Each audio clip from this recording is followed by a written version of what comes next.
Hey, what is up guys, MKBHD here, and this week out in LA, I got to visit a little Nike gathering where Kobe unveiled his latest shoe, the Kobe 11. And this is a pretty special one to him. It's the last shoe he'll release during his active career, and it's the last one he'll wear on the court. So I got to talk with him about it, a little bit about tech, a little bit about the shoe, and beyond. Enjoy. During the busy regular season and all the basketball and all the training, all the stuff you guys are doing, how much tech, smartphones, cameras, whatever, do you get to follow? I know Roy is actually pretty into tech. Shout out to Roy if he's watching. Yeah. What kind of stuff do you get to see? Well, I mean, from a tech perspective, you know, I've kind of tried to dabble into it a little bit, but I found myself not being extremely passionate about it, unless it's centered around sports, right, and things that involve health, training, things of that sort. But overall, I wouldn't describe myself as a very tech-savvy person. My question related to that, since we're carrying smartphones all the time now, entering the league, what kind of tech did you carry? Did you listen to music before a game, have that kind of stuff going? Yeah, I mean, this is back in the day. Let's see, when I first came in the league, I had a phone that was probably about the size of my head. Yeah. You know what I mean? And then we kind of graduated to having sidekicks and things like that. And I remember having Walkman players and CD players. My kids don't have no idea what a CD player is, let alone a Walkman. It was like, wait, you had to rewind what? When that song was over, you had to flip it over and do what? Use the other side of the tape? Yeah. So, when I first came in the league, the world was such a different place than it is now in terms of connecting people and being able to follow and things of that sort. Yeah, that's the other thing, is the internet lets you connect to your teammates, your fans, all kinds of stuff like that. But also gives you a great advantage, by the way, because back then when I came in the league, I had to do a lot of research myself, which involved going and actually getting books on the history of the game and other players and things like that.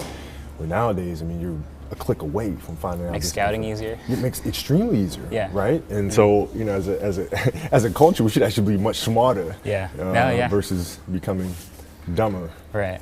Because of the crutch of technology. Exactly. No, I agree completely. So getting into the shoe, being interested in the tech of the shoe, I know you have a big hand in the design, how you put it together.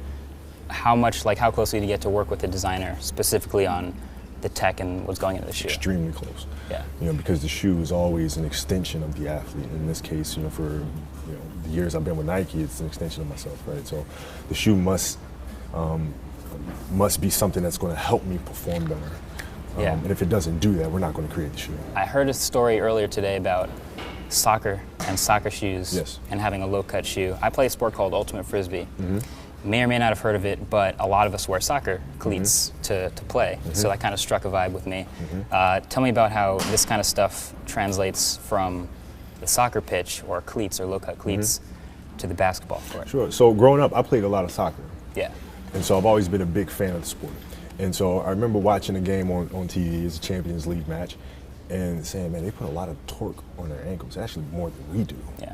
Why can't I create a low basketball shoe? It doesn't make any sense. So then I started doing a little bit more research and started kind of figuring out how the ankle actually benefits from being able to move freely in space. Freedom of mobility. Yes, and you put less stress on the knee joints and things of that nature. I said, we're going to do a low-cut shoe. But now we have to really lock in the heel. Yeah. Right, because you can't have the heel sliding around because it puts the athlete in jeopardy, gives them more, makes them more susceptible to ankle sprains and things like that.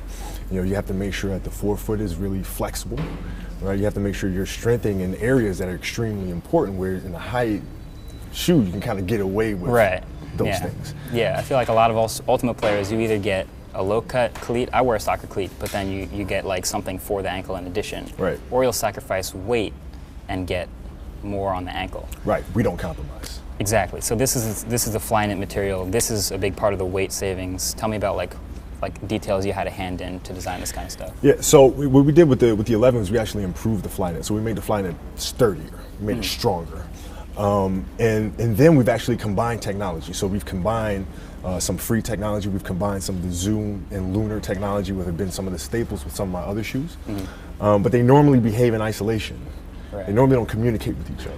So it's been our challenge to try to figure out how to create kind of this marriage between the technologies. Awesome. Best of luck in getting more of that tech-savvy stuff going. I hope you get on top of the game. I would recommend a smartphone right now, but I wouldn't know what to say because I don't know what kind of usage you have. I'm a big iPhone guy. I mean, I'm a big iPhone guy. Okay, fair. So I think that's pretty much it. Thanks for being a part of this. I appreciate the time. and hopefully we get to do it again. Thank you. Awesome. Awesome.